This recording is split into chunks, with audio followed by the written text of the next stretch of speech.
नमस्कार। आज हम जेम्स पैटरसन और अश्विन सांकी की लिखी एक जबरदस्त थ्रिलर प्राइवेट इंडिया की दुनिया में जरा गहराई से उतरने वाले हैं। हाँ, ये किताब मुंबई में बेस्ड है प्राइवेट इंडिया नाम की एक हाई प्रोफाइल जासूसी एजेंसी पर। बिल्कुल, हमारे पास इसके कुछ सारांश और विश्लेषण हैं। तो आज कोशिश रहेगी कि कहानी के जो मुख्य पहलू हैं, जो किरदार हैं, उनके दिमाग में क्या चल रहा है और वो रहस्य जिसने सबको उलझाए रखा उसको समझें। और ये देखना भी दिलचस्प होगा कि मुंबई का जो बैकड्रॉप है वो इस कहानी को कैसे खास बनाता है, क्योंकि ये प्राइवेट सीरीज का हिस्सा है जो अपनी इंटरनेशनल लोकेशंस के लिए जानी जाती है। सही बात है। तो कहानी शुरू होती है मुंबई में प्राइवेट इंडिया के खुलने से। संतोष वाघ इसे लीड कर रहे हैं और उनकी टीम भी काफी तगड़ी है, जैसे पूर्व पुलिस अफसर निशा गांधी, हाँ, जो शायद सिस्टम की कमियां जानती हैं, और एक टेक एक्सपर्ट है हरी पाधी, डिजिटल दुनिया का मास्टर, और मेडिकल एक्सपर्ट मुबीन यूसुफ भी। बिल्कुल। तो देखने में तो ये टीम परफेक्ट लगती है। बिल्कुल अपराजेय ये टीम। लेकिन कहानी में शांति ज्यादा देर टिकती नहीं। हाँ, वो तो थ्रिलर का नियम है। असल मोड़ तब आता है जब डॉक्टर कन्या जयंग की हत्या हो जाती है। वो थाईलैंड से आई एक कॉस्मेटिक सर्जन थी। और ये कोई आम हत्या नहीं है? नहीं, बिल्कुल नहीं।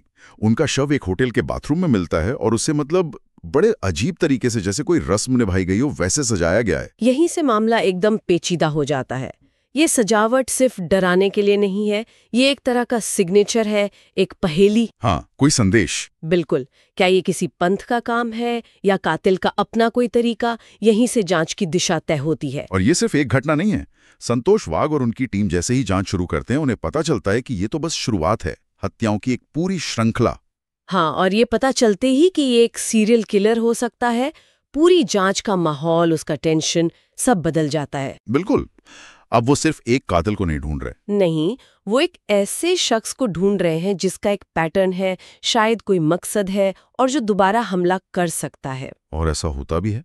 इसके फौरन बाद एक पत्रकार भावना चोकसी मरी जाती हैं। और फिर एक जानी मानी बॉलीवुड सिंगर प्रियंका तलाटी। और हर बार वही तरीका। हाँ, वही तरीका, वही रहस्यमयी सजावट।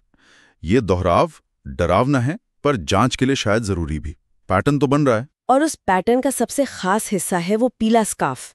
हर किसी का गला उसी पीला स्कार्फ से घोटा गया है। पीला स्कार्फ? हाँ, और ये पीला स्कार्फ सिर्फ एक हथियार नहीं, ये एक प्रतीक बन जाता है। और यही कहानी जुड़ती है भारत के इतिहास के एक बहुत ही डरावने चैप्टर से, ठगी पंथ। ओहो, ठग, वो जो रुमाल से गला घोटकर। हाँ, वही। माना जाता था कि अंग्रेजों ने उन्हें खत्म कर दिया था 19वीं सदी में। तो क्या वो वापस आ गए? सदियों पुराना पंथ? यही सवाल टीम के दिमाग में भी आता है। या फिर कोई आजकल का अपराधी जानबूझकर ठगी का नाम इस्तेमाल कर रहा है, डराने के लिए या शायद भटकाने के लिए। ये तो कहानी को और भी उलझा देता है। मतलब आप एक मॉडर्न क्रिमिनल से लड़ रहे हैं या इतिहास के किसी भूत से? यही इस उपन्यास का एक मजेदार पहलू है, कैसे लेखक एक पुराने खौफ को आज के मुंबई में ले आते हैं। ये सिर्फ रोमांच नहीं बढ़ाता, बल्कि दिखाता है कि अतीत कैसे वर्तमान पर असर डाल सकता है। सही कहा। और कहानी में एक और बड़ा ट्विस्ट आता है। हाँ, वो तो आता ही है। जब शक टीम के ही एक मेंबर पर जाता है, टेक एक्सपर्ट हरी पाधी। ये तो बहुत बड़ा झटका होता है टीम के लिए। हाँ, मतलब यकीन करना मुश्किल, लेकिन उसके पास से सबूत मिलते हैं। पीला स्कार्फ, वही वाला। और तस्वीरें भी, हत्याओं की तस्वीरें। बिल्कुल। तो उसे गिरफ्तार कर लिया जाता है। टीम के अंदर ही जैसे भूचाल आ जाता है। ये क्लासिक मूव है थ्रिलर का, शक को हीरो के करीब लाना। लेकिन ये सिर्फ ट्विस्ट नहीं है, ये टीम के अंदर भरोसे पर सवाल उठाता है। क्या उन्हीं में से कोई गद्दार है या हरी को फंसाया जा रहा है? हाँ, यही सवाल। और संतोष वाघ के लिए भी ये परेशानी की घड़ी है। लेकिन कहानी यही खत्म नहीं होती। हरी पाधी जेल में है और हत्याएं फिर भी हो रही हैं। हाँ, उसी पैटर्न पर, उसी पीले स्कार्फ से। तो अब बात साफ हो जाती है। बिल्कुल शीशे की तरह साफ। हरी पाधी असली कातिल नहीं है, उसे फंसाया गया है, बहुत चालाकी से। ये खुलासा कहानी को फिर एक नया मोड़ देता है। अब सिर्फ कातिल को नहीं पकड़ना है, नहीं, अब वो साजिशकर्ता को भी ढूंढना है जिसने हरी को फंसाया। और ये भी साफ हो जाता है कि ये मामला सिर्फ सीरियल किलिंग का नहीं, कुछ और बड़ा चल रहा है। शायद प्राइवेट इंडिया को ही निशाना बनाया जा रहा है। हाँ, और फिर आता है वो खुलासा जो शायद सबसे ज्यादा चौंकाने वाला है। असली कातिल कौन? एक महिला है जिसका नाम आकाश या अदिति बताया गया है, जिसने सेक्स चेंज सर्जरी करवाई थी। अच्छा। और उसका मकसद है बदला लेना, उन लोगों से जिन्हें वो अपनी पुरानी जिंदगी की तकलीफों का जिम्मेदार मानती है। ये खुलासा तो कई परतें खोलता है। एक तो पहचान का मुद्दा, जेंडर, आइडेंटिटी, दूसरा बदले की भावना। क्या उसका दर्द उसके कामों को सही ठहराता है? मुश्किल सवाल है। हाँ, लेखक यहाँ आपको सोचने पर मजबूर करते हैं।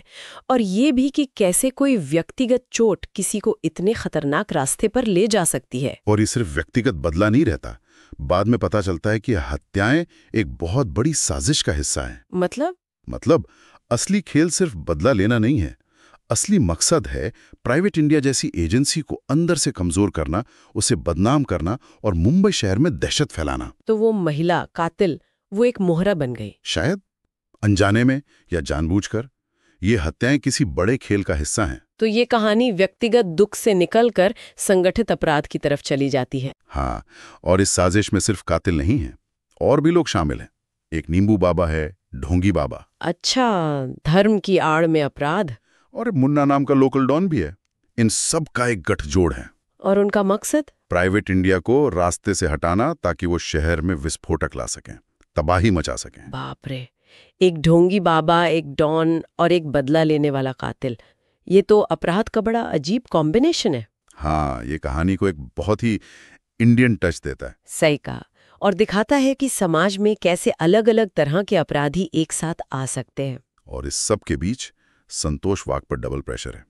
एक तरफ ये उलझा हुआ केस एजेंसी की इज्जत दांव पर, और दूसरी तरफ उसकी अपनी निजी जिंदगी की परेशानियां, उसका अतीत। वो सिर्फ सुपर जासूस नहीं है, वो एक इंसान भी है। ये चीज किरदार को गहराई देती है कि हीरो भी टूट सकता है, उसके अपने संघर्ष हैं। संतोष का सफर सिर्फ केस सुलझाने का नहीं, खुद को संभालने का भी है।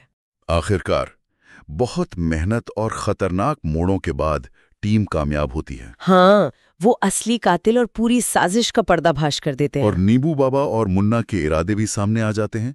मुंबई एक बड़े खतरे से बच जाता है, प्राइवेट इंडिया भी बच जाती है। अंत भला तो सब भला, लेकिन लेकिन कीमत चुकानी पड़ती है। बिल्कुल, और कई सवाल पीछे रह जाते हैं। हाँ, जैसे ये कि न्याय और बदला, इनके बीच की लाइन कितनी धुंधली है। सही, जब सिस्टम आपको निराश करे तो क्या बदला लेना सही है?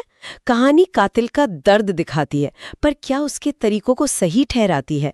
ये पाठक को सोचना है। और वो ठगी वाला एंगल, कैसे इतिहास लौट कर आ सकता है, या कम से कम उसका डर। हाँ, अधूइकता और परंपरा का टकराव, और पहचान का मुद्दा भी। वो भी बहुत गहरा है। अपराधी का लिंग बदलना, उसका अतीत, नई पहचान। असल में पहचान है क्या? शरीर, मन या समाज की नजर? और फिर संस्था बनाम व्यक्ति। प्राइवेट इंडिया व्यवस्था चाहती है, कातिल व्यक्तिगत न्याय।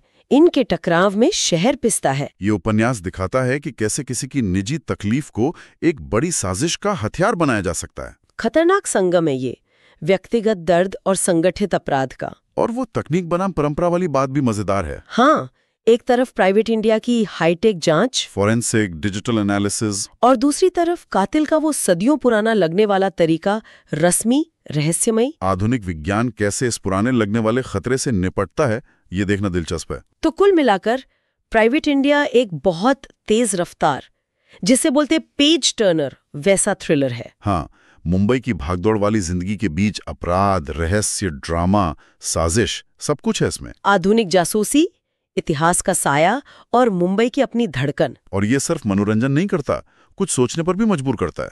न्याय क्या है, बदला कितना सही, पहचान कैसे बनती बिगड़ती है। हाँ, और शायद ये भी कि जब न्याय के रास्ते बंद लगे तो इंसान क्या कर सकता है। सही कहा। और आखिर में एक सवाल शायद रह जाता है।